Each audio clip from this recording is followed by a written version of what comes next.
Багы саясий партиясынын талапкери Курбанова Бурулкан Сыдыковна Алай районунун Ленин атындагы совхозунда жөнөкөй эле жумушчу катары эмгек жолун баштаган. Ошол эле жылы эмгекчил кыздын эмгеги бааланып, совхоздон атайын жолдомо берилип, Орусиядагы Тимирязев атындагы Айыл чарба академиясына тапшырып, 1994 аяктаган. Бурулкан Курбанова 1994-2000 жылдары Ош шаарындагы 306-29 аскери бөлүгүндө кызмат кылган. Ал эми 2000-2003 жылдары Алай сүт ишканасынын башчысы болгон. Андан кийин 2003-2009 жылдары Ош шаарындагы 20-24-20-01 аскер бөлүмдөрүнүн кадр бөлүмүндө иштеген. Ошондой эле Оштогу агроэкономикалык колледжинде окутуучу мугалим болуп эмгектенүүдө. Мына ушундай ары түйшүктүү, ары кызыктуу эмгек жолун басып өткөн каарманыбыз Кыргыздын улуттук баалуулуктарын эстен чыгарбай, маданий иш-чараларга дагы аралаша жүрөт.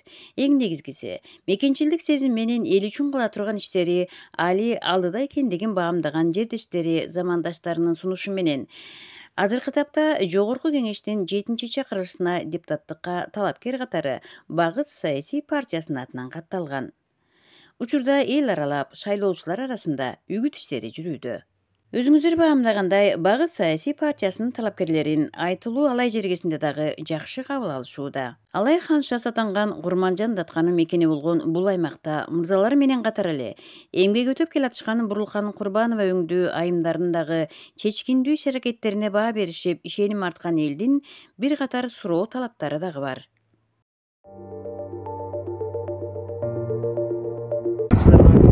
Шайлоочулар абдан жакшы кабыл алып жатышат. Анткени номер 7 Багыт партиябыз жана жаштардан, жаңы жана активдүү инсандардан түзүлгөн.